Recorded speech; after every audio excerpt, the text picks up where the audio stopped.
Today's lecturer is Dr. Adam DeVille, Associate Professor and Director of Humanities at the University of St. Francis here in Fort Wayne. He is also the author of a new book, Everything Hidden Shall Be Revealed, Ridding the Church of Abuses of Sex and Power, which is available at the Allen County Public Library. Would you please welcome Dr. Adam DeVille? Thank you, Mark, and thank you for the invitation. I think this lecture series is a very important public service, and I'm delighted to be able to take part in it. Almost every culture, past and present, experiences conflict over various artistic manifestations. Now, these conflicts can be personal and brief flashes of disagreement between, for example, Michelangelo Buonarroti and Pope Julius II, or they can be far more widespread, sustained, even violent.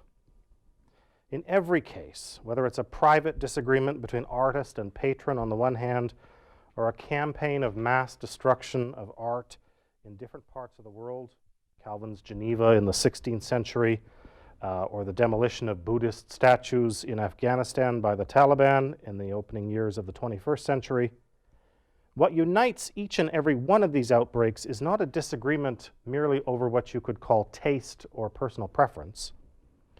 What unites all these and other diverse examples, as we will explore tonight, in a word, is politics.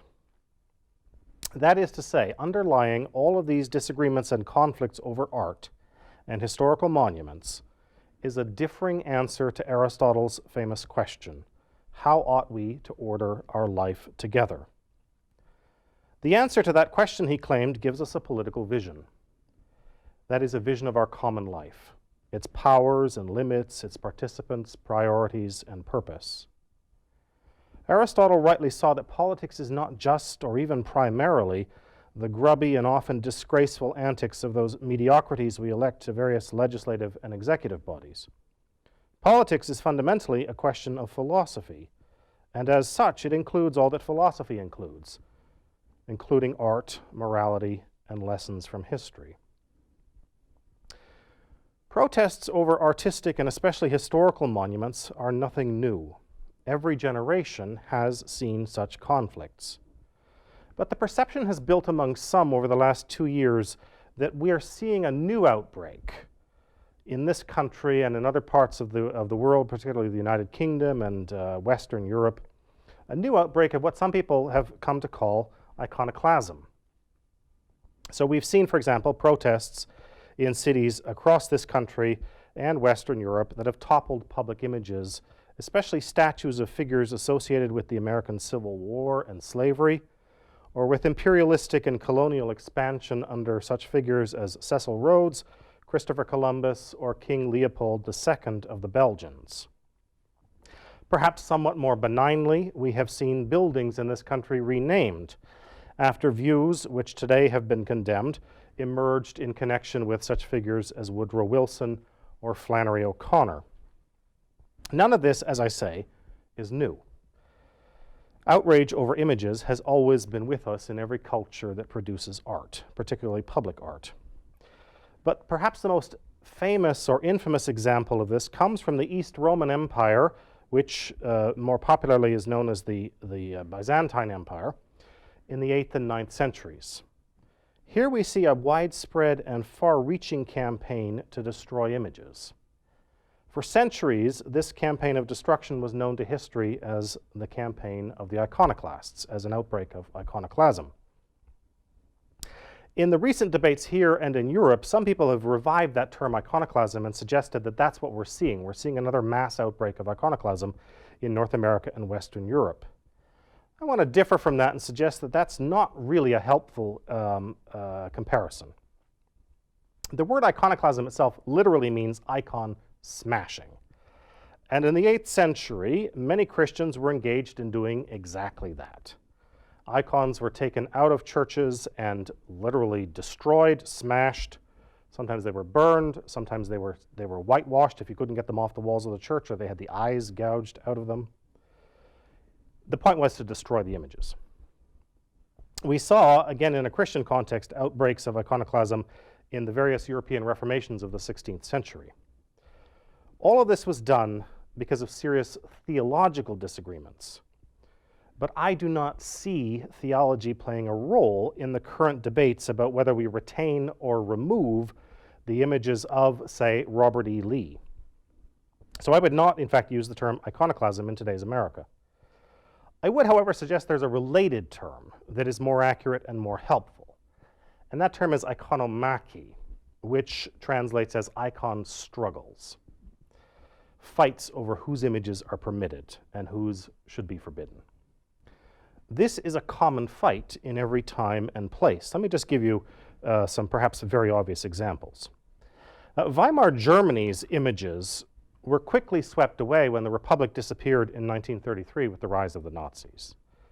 The Nazis destroyed much of that art because they felt it was the memorial of humiliation after the loss of the war in 1918. And so the Nazis went on to not only destroy art, but to build their own forms of art, which, if you know anything about German history, you're probably familiar with in terms of highly choreographed public gatherings with banners and pictures and music and so on.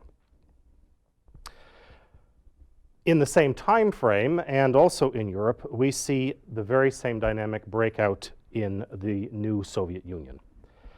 After the Russian Revolution of 1917, what we have is the smashing of Orthodox and Romanov art, churches, palaces, and quite literally Christian icons here, replaced with a new Soviet-style aesthetic, commemorating Soviet heroes rather than Christian or royal heroes. The French Revolution, in some ways, pioneered all of this with its outbreaks of the destructions of various forms of art, particularly those connected with the Catholic Church. More recent examples would see the end of the Soviet experiment after 1989 and the collapse of the Berlin Wall and of the Iron Curtain, when many of those forms of art and monuments were destroyed as communism collapsed. More recently still, many of us might have in our memories the video that was captured after the invasion of Iraq in 2003 when the statues of Saddam Hussein were pulled down. This was broadcast around the world. And so what I want to suggest by this brief list of examples is that a change in art, the destruction of existing public art, always is bound up with changes in politics. This is not a thesis original to me. It's been well argued now for much of the last decade by people like James Noyes, for example, in England, who has said that the destruction of various forms of public art is always the herald to a new politics. I would go beyond him and suggest we even do this on a personal level. If you had, for example, lawn signs up last fall during the recent elections, did you hurry to remove them if your candidate lost? Or did you linger and leave them up for a few weeks after the election because your candidate won and you wanted bragging rights in your neighborhood? Or you're going through old photo albums and you come across pictures of an especially hated ex-girlfriend or boyfriend, which you might rip out and burn, put through a shredder, deface with a black Sharpie.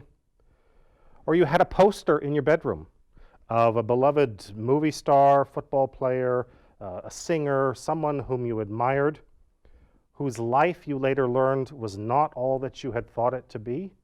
They had committed some horrible act, perhaps, or maybe they were in prison now. Many of us would feel quite strongly that I should remove that poster, perhaps even destroy it. So in doing that, what are you doing? What's going on? Well, I think we're making political judgments in kind of a microcosmic way, and that's entirely normal. We're recognizing that these images are not truly past. In Faulkner's famous words, the past is never dead, it's not even past. We don't want to be haunted by the power of these images in the present, so we remove them. The power of the past in the present means that it can very often haunt our politics, even hinder our politics, as well as our own psyches. But even in those cases, we retain the freedom to do and to decide what we want about that haunting. And I'll come back to this at the end. We could conceivably say that the wish to remove these images from our life is a wish to live in a new way, free from the burdens and passions of these now problematic people from our past. And so in that sense, the answer to the question, what are you doing, is the same answer as we gave to Aristotle a moment ago. We are deliberating about how to order our own personal life.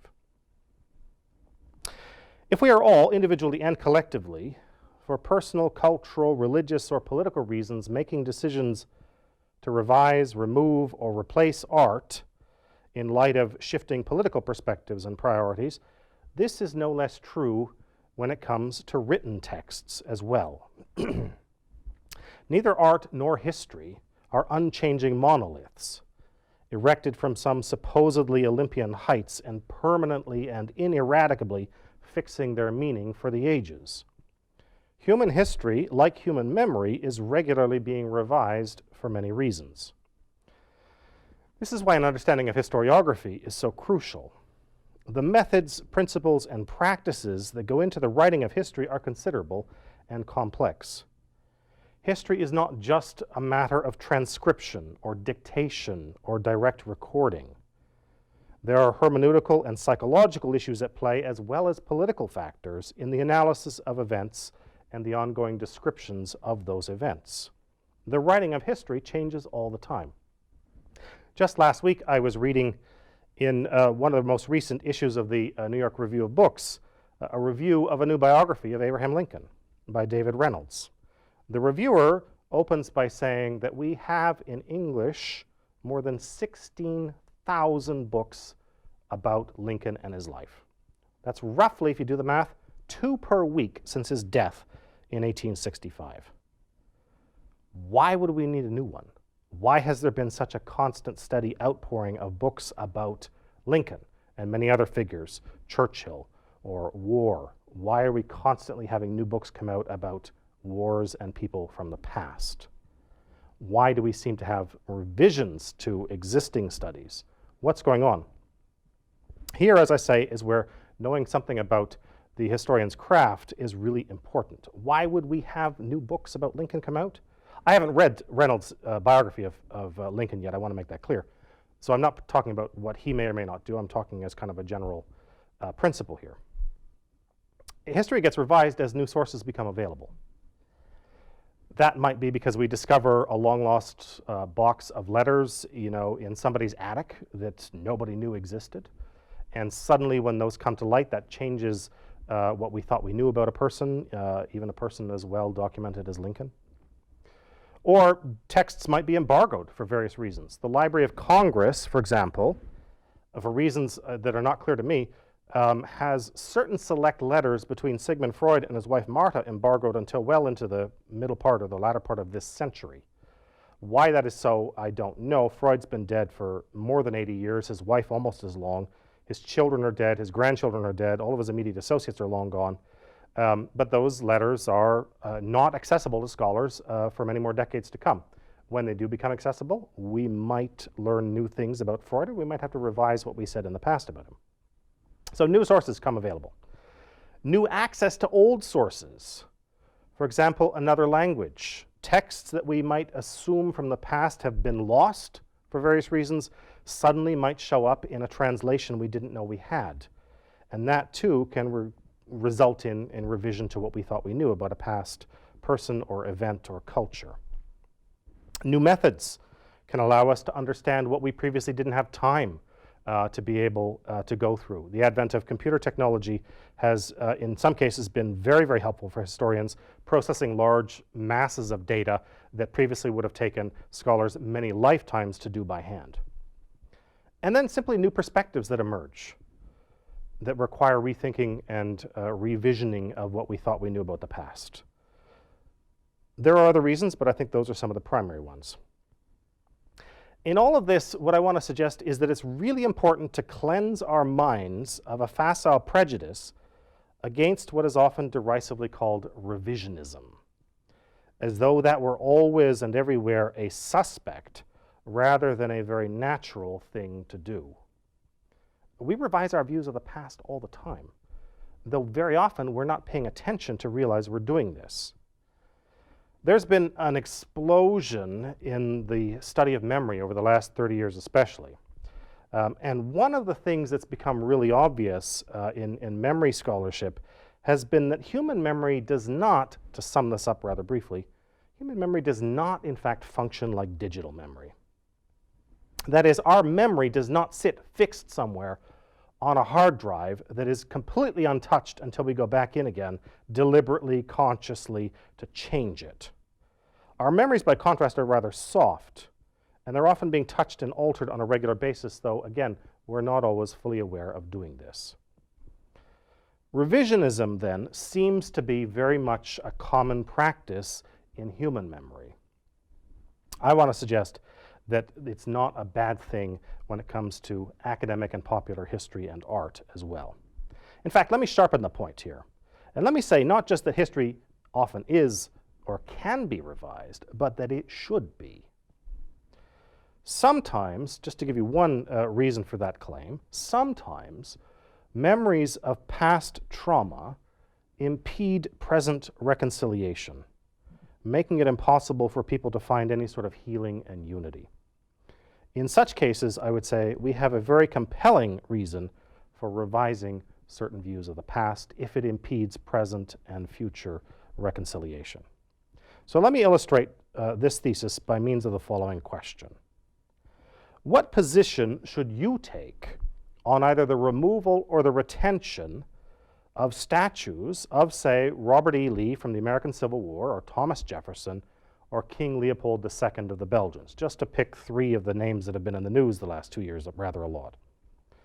So what should you think about that? What should your views on that question be? I want to suggest there are at least three possible ways you could answer that. The first is the most straightforward, and I've already hinted at it. These statues need to go. They're harmful, they're hateful reminders to people alive today, and their continued presence in our national parks or other prominent public places impedes our ability to move forward. Until and unless these statues are removed and the actions of their prototypes unreservedly condemned, we will never have closure to America's original sin of slavery. That's one possible view, and there are a number of people who would advocate for it. The second, of course, is basically the mirror opposite. We might call this a very literal conservatism, right? We want to conserve these images. We want to hang on to them. We might feel that the past is already fleeting and fragile enough and quickly vanishing from us, so we should really make a deliberate, sustained effort to hang on to all the few remaining bits we have. Some people here might even invoke the rather shop-worn slogan of Santayana, "Those who cannot remember the past are condemned to repeat it." From this logic, we conclude we don't want to repeat the Civil War, we don't want to repeat slavery or a genocide or any other thing like that. Therefore, we need to keep these reminders around to keep us from doing the very thing again. What if our very strong personal and cultural condemnations of forgetting are wildly misplaced, grossly overdetermined, and overestimated? What if the notion that we retain certain reminders, certain monuments, so as to avoid repeating their errors, actually has very little evidence behind it, or at least far less evidence than we might assume? The First World War was called the Great War, and the war to end all wars. We now realize that was a hideously misplaced belief. We told ourselves that by remembering it, which we did, if you go around the capital cities of all of the combatant countries, you find the monuments we built to the Great War. And we did that in part to assume that it would remind us never to go to war again. And yet, just 2 decades later, we embarked on an even deadlier war. All those tombs of the unknown soldier, all those cenotaphs and other statues, windows, plaques, and monuments we hastily built in the 1920s to our war dead were utterly useless in preventing the Second World War. They may have had and have other quite legitimate purposes, but preventing war is manifestly not among their successes. Ritualistic reminders, then, not to forget evils from the past, do not have the mnemonic power we often romantically assume they do. Hanging on to the past is no guarantee at all that we will not repeat its actions. A moment's honesty with ourselves can call to mind how frequently we fail to grasp this even in our own life. On New Year's Eve, I drank that bottle of scotch and had a wicked hangover on January 1st. But last weekend, remembering that hangover, I drank a second bottle of scotch and woke up Sunday morning with another wicked hangover. My remembering the one of just a month and a half ago did nothing to prevent me from going down that path again. So remembering is not an unambiguous good. Neither is forgetting an unambiguous evil to avoid. In fact, as I suggested, recent research in memory tells us that much of memory depends upon deliberate, regular forgetting for memory to be able to function and flourish. Let me put the case positively, drawing on a thesis made by a number of recent scholars in the last decade, whose works you will find on the bibliography that we will distribute to you after we're done. I've used some of these arguments in lectures and essays over the years and in a forthcoming book of my own on competing Ukrainian and Russian religious historiographies of the 20th century. But let me stick here with my chosen example, the Civil War and the monuments to it in this country. About these, let me advance the following thesis. This country should engage in a campaign of deliberate forgetting of those people, Robert E. Lee being a prime example. Pulling down statues of figures associated with the Civil War, with racism and slavery and violence, can be the first step toward forgetting them, and thereby, possibly, a step toward greater national healing and reconciliation. Recent scholars, including Bradford Vivian, David Reif, and Manuel Cruz, have published provocative and welcome books on forgetting, which once more I've listed on your bibliography. These scholars have suggested that in cases of historical trauma and violent conflict, of which slavery remains the worst example still for this country, sometimes deliberate forgetting may well be the only way to move forward to some kind of healing and reconciliation. As a preliminary step towards that healing, then, removing of statues of people associated with slavery, with colonialism, with war, and so on, may well be an important first step to forgetting them and allowing us to find some healing. Cruz, who's a Spanish philosopher, published a book in 2016 called On the Difficulty of Living Together, Memory, Politics, and History. And he put it very forthrightly. I'm going to quote from that. He says that deliberate forgetting is a way of draining history, particularly painful and traumatic history that might still hold us in its thrall.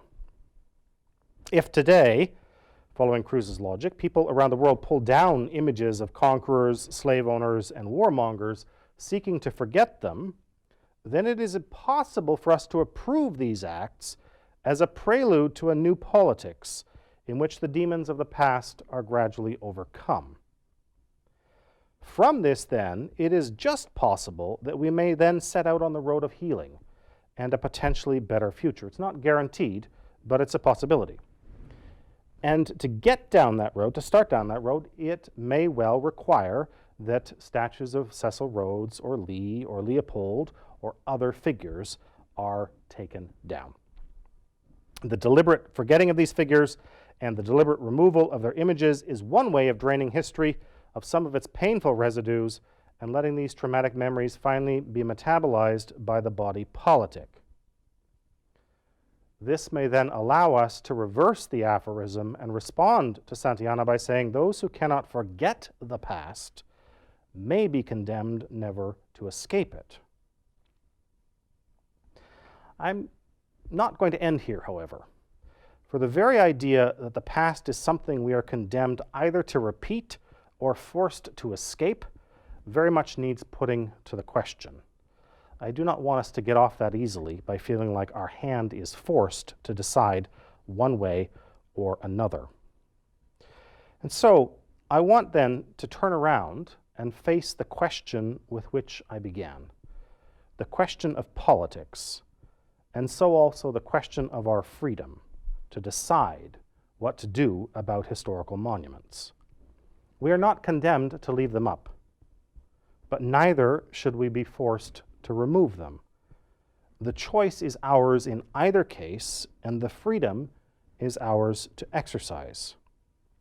Monuments, together with the written history on which they depend, are not given on unalterable and permanently binding stone tablets handed down from Mount Sinai, the removal or even alteration of which is forbidden to us under pain of death by some omniscient and omnipotent deity. That's why I suggested seeing these debates in American politics as a form of iconoclasm is misplaced. We don't have the theological weight behind the removal of Civil War statues that Christians would find behind the removal of images of Christ, for example. You have the freedom to take political monuments down in American politics in a way that Christians would say we don't have the freedom to remove monuments from churches. What I want to remind us of is that a free people can freely make decisions about how it understands its past. Unlike Christian debates over iconoclasm, God does not seem to have views on Confederate or colonial statuary that he has chosen to reveal to us. We are therefore entirely free to think about and decide this issue for ourselves if we are willing to exercise our freedom to do so. And this takes me to my final point. In addition to some of the other authors I've mentioned, there's one that I didn't put on the bibliography. I was rewriting part of this in the last couple of days, and I realized the conclusion was going to go in a different direction. So another author who's not on your bibliography, but whose many books I'm very happy to learn are in the catalog and are available in the Allen County Public Library. And that is the great social critic and psychoanalyst Erich Fromm. It was, in fact, 80 years ago this year that Fromm, having immigrated to New York from Germany, published the first and I think the most important of his many, many international best-selling books. And that was called Escape from Freedom. In that book, Fromm noted, and I would argue nothing has changed in the intervening 8 decades, how often most of us recoil from using the freedom we have, and how instead we secretly prefer to have others tell us what to do, or to think, or even to make decisions for us. Many of us, far too often, are only too happy to surrender our freedom in various forms, whether it's to political parties, religious traditions, family members, drugs and alcohol, ideologies, cults, all kinds of various phenomena. We are more than happy to surrender our freedom, at least in part, at least some of the time. Why is that? Fromm says part of the reason for that is because living freedom is costly, it's messy, and it's very often guaranteed to involve us in conflicts we would rather avoid. We would rather pursue a quiet life of suburban middle-class comfort.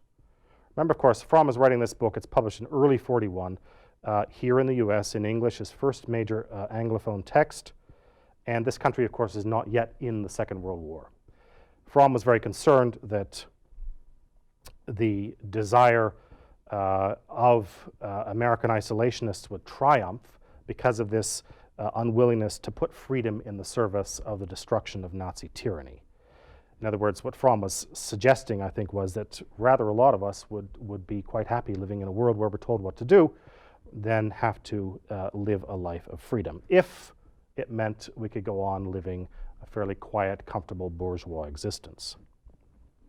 Some of us still today would seem to prefer to surrender decision-making about offensive monuments to one of two parties, rather than to have the discussion, the difficult debate, and come to a decision ourselves. So some of us might prefer, as I've suggested, to surrender this to the supposedly unalterable forces of history. History will decide it's not our job to get involved. These monuments were built by people from the past. We need to trust them, respect that. It's a well-established tradition. It's been handed down from generation to generation. Who are we to change that? Leave the monuments alone. Others might prefer to allow decisions about monuments to be made by mobs, secretly cheering when they tear one such monument down. But in both cases, what we have is a failure of politics. We have failed to come together in freedom to deliberate together on the question, how ought we to order our life together? A life that is informed by, but must never be held captive by, the past. How ought we to regard our past with its atrocities and traumas alongside its triumphs and its glories? How ought we to structure and govern our life together today so that those atrocities and traumas are never again committed, and those who continue to suffer from their sequelae might find healing and reconciliation? For the trauma of slavery and the trauma of the Civil War is not dead, it's not even past. It lives on in the experiences of people who are descended from the survivors of those phenomena. Are we willing to think about, to talk about, to have a debate about removing, if we decide, those statues or not?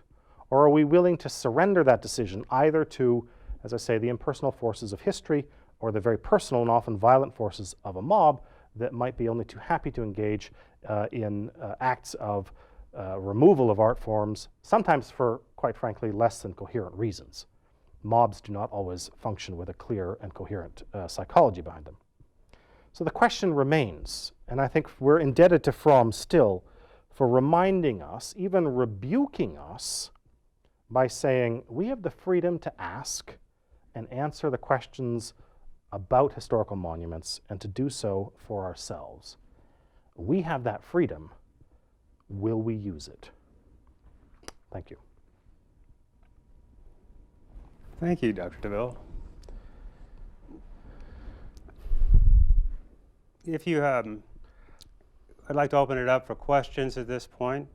If you'd like to ask Dr. DeVille a question, please type it into the chat function at the bottom of your Zoom page, and I will read it to him. We already have one. Okay. New term, what? Could you please spell it? Yeah, Iconomaki is the term I think is better. It's Iconomachy. So the struggle over images rather than iconoclasm, which is the actual destruction of images. Iconomaki is not, iconoclasm has a greater provenance, it's more widely known. But Leslie Brubaker, for example, in her book Inventing Byzantine Iconoclasm, suggests that's actually a better word to use. And so that was the term I suggested might be a more appropriate one than iconoclasm, because it's not as freighted with theological meaning the way the other term is. It seems to me like whether it's a statue of Joe Paterno at Penn State or Robert E. Lee in Richmond, that a certain momentum forms and it becomes inevitable that the statue is going. Yep. Is there, you talk about the violence of the mob, but I mean, in those two cases there was no mob, but it was obvious that those statues were not going to stay there. Mm-hmm. Is there, in your mind, a proper way, a better way to make that decision, rather, or should it be, we'll take a vote, and if majority rule, or whatever? Yeah. I don't see why we can't have mechanisms in play for those discussions to happen. Whether it's City Hall making a decision to retain a monument in downtown Fort Wayne, or whether it's the state of Indiana debating whether we keep certain monuments in front of the state legislature in Indianapolis, or Congress, or whatever it is in Washington. I don't see why there can't be an open invitation to come and participate in those debates, and not just sort of leave them to be decided, by certain figures. In theory, of course, elected officials are supposed to be doing the wish of their electorate, of their constituents. But because these issues, I think, arouse for some people some very deep-seated controversy, it seems to me it's a better way to go ahead and involve people in those decisions and to have that kind of localized political decision-making. If we say this is a common history, right? This is a history for everybody, and everybody should have a say in this, I don't know that we've done a really good job of opening up places and means by which those voices could be heard. Thank you. We have another question. Whoops, just a minute. Why not retain every monument and simply agree about a sign near it setting forth modern concerns about the history, such as mentioning that Jefferson owned slaves, but also did many better things for the early United States? Yeah, and that's, that is an argument I'm very sympathetic to, because I think if we hold to a purist or an absolutist standard, we would never build monuments to anybody, because everybody is going to have certain things in their past that either their own generation or subsequent generations are going to say, you know what, that's not really something we want to celebrate. At the same time, though, everybody's going to have certain things that have been done by them, which we might, in fact, want to celebrate and hold up. And so I hope what I tried to convey here is I kind of lean one way in this, but I retain a certain level of ambivalence here, precisely because I think what this question is getting at is to say, yeah, if we take a comprehensive picture of Jefferson or Lee or whoever it is, we're going to say there are some things that are really good, and we do want to commemorate the person for having done those things, and there are some other things that are not so good. Could we not find a way to just kind of leave that and let people come to their own conclusions? I'm certainly very sympathetic to that. I think where I tip over more towards suggesting in some cases the monuments might need to go is from listening to people who feel like those monuments mean that there will never be any kind of closure or healing. And so, before COVID hit last year, I was supposed to be in just outside of Prague giving a lecture on trauma in Eastern Europe during the Soviet period. And I forget where I was going with this now. The awareness that these things still live on even in generations afterwards prompts some people to suggest we need to break that chain of transmission. In other words, what we're learning in a lot of trauma studies in the last 30 years or so, last 40 years, is that it's not just the first generation that suffers from something, it often gets passed down. And so we have some really interesting clinical studies of the grandchildren and now the great-grandchildren of Holocaust survivors or survivors of the Armenian genocide, for example, who continue to grapple with some of the implications of those events. And some of those people have said, when I see monuments dedicated to the people who did this to me or my culture or my family or my nation, that kind of reawakens that kind of traumatic response. And so I would prefer not to have those reminders kind of in my face, as it were. So that kind of tips me over, but generally I think the questioner's approach is one I'm very much in sympathy with, and that is tell the whole story and let people sort it out. But in some cases, some people might feel like the bad far outweighs the good, and therefore we don't want at least to have public monuments of them. We might remove those ones. Right, thanks. I missed an earlier question. Can individuals actually make these decisions about monuments as opposed to leaving it to mobs or parties? How do we express our views given decisions such as this happening on a community scale or higher? Yeah, and here's where, I don't know enough detail to answer that question very precisely, in terms of what are the options, and I'm assuming they're going to vary from jurisdiction to jurisdiction. In other words, some places I'm assuming are going to have, whether it's a commission on public art or a subcommittee of city council or a body of the legislature of some sort that you might be able to make representations to or to petition either to remove or to put up a statue. I don't know what all those mechanisms are, and my hunch is they're going to vary across the 50 states. But I would think that it's important to have those kinds of bodies in place where people can make their views known and not just leave it up to certain people to kind of decide, well, this is an important figure and we're going to put a statue up, and there's no kind of broader consultation, because that decision itself is, as I suggested, very much a political act, and it seems to me it's incumbent upon it's incumbent upon everyone who is a part of that political body to be able to have a say in some way about these decisions. Let's see. I was wondering, you mentioned Flannery O'Connor earlier. I've read a lot of Flannery O'Connor. Yep. I never doubted when I read her stuff that there was a hint of racism in her reading, but I thought I think she's a brilliant writer. Yeah. I could say to somebody who's offended by that racism, you don't have to read Flannery O'Connor or take the Flannery O'Connor course at college. But if there's a monument at City Hall to Robert E. Lee, or there's a Confederate flag flying, and I'm offended by it, or somebody else is offended by it, it would seem to me that as a decent human being, I might take it down. Yeah, Is there a place for that? I fully agree. I think that if we are legitimately concerned about each other, and if we do have a sense that, my fate and my flourishing is bound up with yours to some extent, surely then, if one of my fellow citizens comes to me and says that was a very hurtful or offensive act, or monument or saying or whatever it was, as a human being, I am not allowed to just kind of blow that off and say, too bad, right? I just don't think you can do that as a human being, and I don't think you can do that as a human being who wants the body politic to survive in some healthy way. If all we're doing is sort of blowing people off and denigrating their concerns, how then can you have any sort of coherent political unity?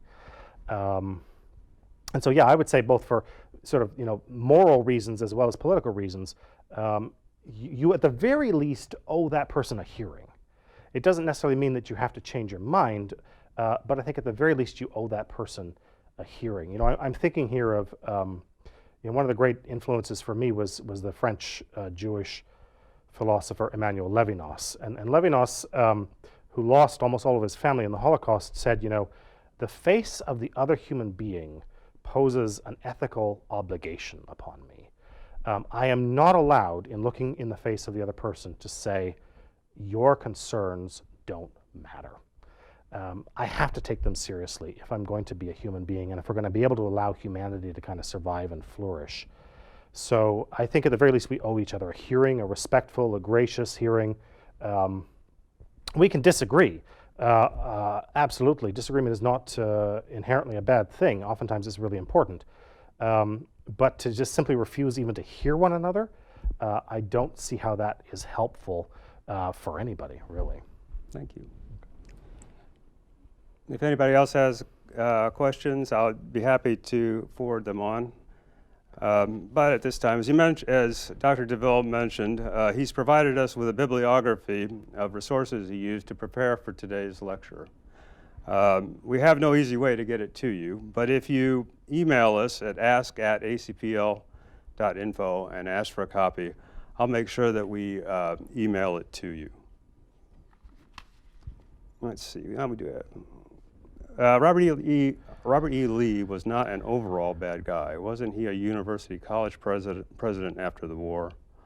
On the other hand, what good thing did Jefferson Davis do? Those I think are fair questions. If you take the whole picture of any individual human life, you're going to see, at one point maybe they descended into, madness or violence or something, but at other points they may have done certain things that are worthwhile. That's what makes me kind of cautious and ambivalent about, if we hold people to an absolutist or kind of a puritanical standard, nobody would be commemorated. Right. But what's the line for what constitutes good enough to be commemorated versus bad enough that we take these things down? That's where I think there isn't necessarily, there isn't in fact one universal standard. I think that's where we would have legitimately room to disagree about certain people on a case-by-case basis. So in some ways, that's why I'm kind of a localist in the politics of this, in that the people should have a say in this. weighing up all the evidence and not sort of adhering to some sort of universal standard that, well, never changes. This kind of, what I would regard as a kind of a false view of how history operates. It doesn't operate at such an abstract level. It is bound up with some of these local decisions. And so, yeah, whether it's Jefferson, Lee, or really anybody else you want to name, I think a global assessment of strengths and weaknesses would then allow for a political decision to be made at the end. Does the one outweigh the other, and therefore what do we do about commemorating or not commemorating? Thank you.